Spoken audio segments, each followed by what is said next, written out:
Hello everyone, this is Ved Mitrar and you are welcome on this video. So here we'll discuss about the colonialism concept in literature. So simply we can say this is the extension of power from the side of Europe.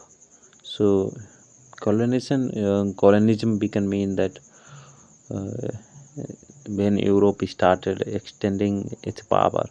So that time period, that special particular time period, this time period can be known as colonialism. Okay, so let's move forward to know it detail. So here, so we can find out that some objectives from the point of view Europe. So I can determine how much of an impact geography had on Europe's history, especially its ability to expand and control many parts of the world.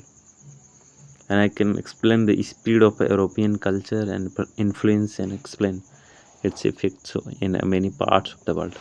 So here, this thing was started that in the history of Europe, geographically they started, extending, expanding their territories to reign,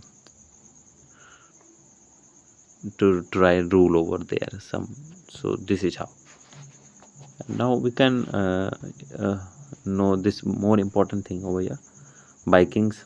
So from the 18th to the 10th century, from the 8th to the 10th century, the Danes were known as Vikings. So Vikings and Danes, they were the same. Means Danes were known as the Vikings. Means Danes, the name was hidden over there. So Vikings were known as Danes.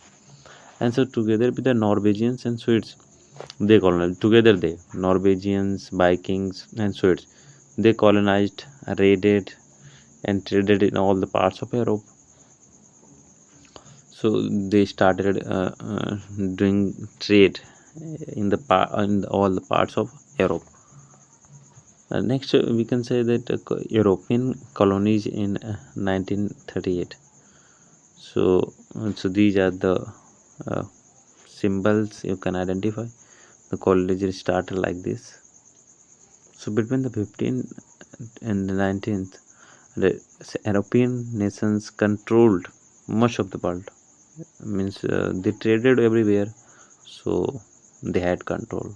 Because if they don't sell anything, if they don't send anything, some the daily needs of the other nations, if they don't send, so they'll not reach there. So how they'll consume and how they'll live.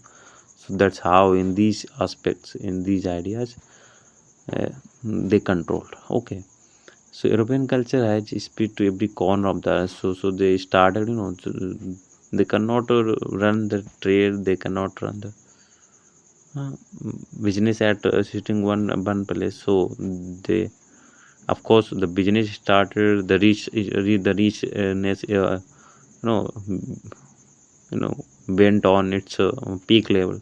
So definitely people were all also scattered everywhere. So that's how the reach was everywhere, and they had a control with the people. And the main point was trade.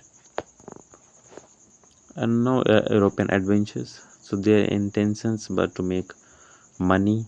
Means they, first of all, everybody wants to make money. So there's some idea they had to make money, because they were doing the trade over all over the Europe. So expand empires, and they wanted to expand empires. They wanted to rule more and more, and convert Athens not to speed old world DNA. So here they said we are world travelers, trekkers of deserts, and crossers of oceans. Humans have, in the very last tick of the time, reversed the ancient trend of the geographical biodiversity. Now here we can have definition if we wish for a definition. So the definition can be for the colonialism. So colonialism is a system of European settlement and domination of the particular territory. Means particular territory means all the nations, all the countries, places, and they were the territory, some name. So they wanted to dominate. They want to hand the other reign, other area or other territory fully in their hand. So that's how the colonialism and imperialism, political, economic and cultural domination. So that's how they all wanted. So what were the goals of the Europeans at that time, at the colonialism time? So they wanted to Christianize Africa. So they wanted to promote the Christian uh, religion over there in Africa. So enforce law and order in Africa, and they wanted to power. They wanted to do power like promote political interests, competition, money. They wanted to promote economic interests and promote obedience and loyalty to colonial rulers. Means those who were means European. Means to the Europeans, the Africans should be loyal. Means they'll rule over there. Means they are the Europeans. They'll rule in Africa, and Africans should be loyal. So that's what they wanted to have in the reply and the behavior. So you can see this one the thing. I think this happens to everybody, but it's not fair one. But it was happening behind this one. Now the next sphere of influence. This diplomatic term denotes an area in which a power maintains rights superior to those of a host nation.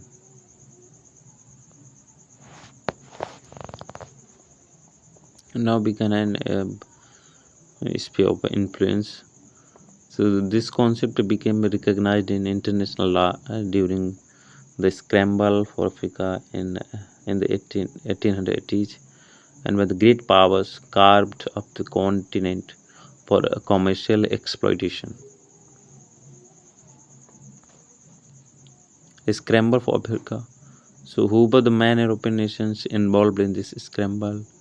What were these nations looking for in Africa, and how were they able to dominate Africa so easily? And how did this scramble affect the African people? And justification. So, duty of higher civilizations to conquer the lower peoples to bring them progress and prosperity. So it is the Africans who carry the black man's burden in hewing out for himself a fixed abode in Africa.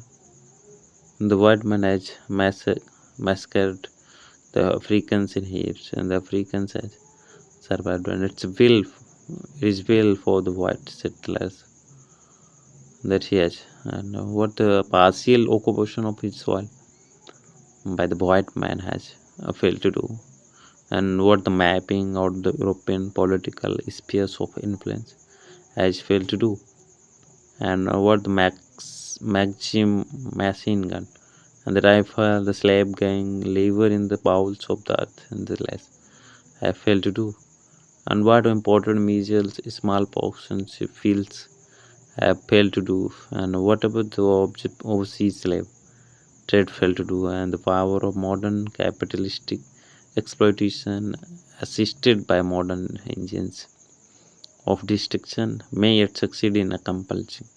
Thus, the African is really helpless against the mythical gods of the white man, as embodied in the trinity of imperialism, capitalistic exploitation, and military.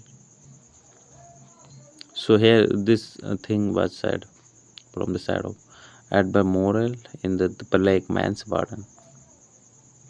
Colonization. So Belgium proclaimed its colonial mission to be that of the spreading civilization, focusing its attention on the vast resource-rich Central African territory of Congo, 76 times larger than Belgium itself, and the deal was implicit in exchange for extracting immense wealth from its colony.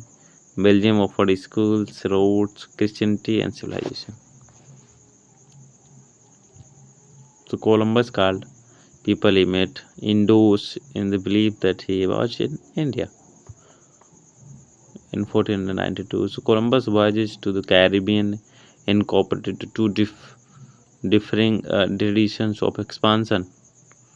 And the first was influenced by its Guyanese roots and its experience in the Portuguese mercantile systems.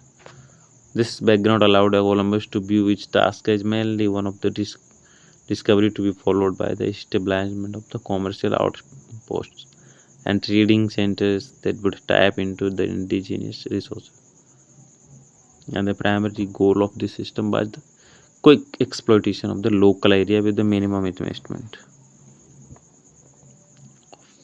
In 1504, the Christopher Columbus predicted a lunar eclipse to impress the natives in Jamaica. Columbus landed on a small island on the Bahamas October in 1492. Controversy has erupted over the years as to how his discoveries are exploitation or genocide.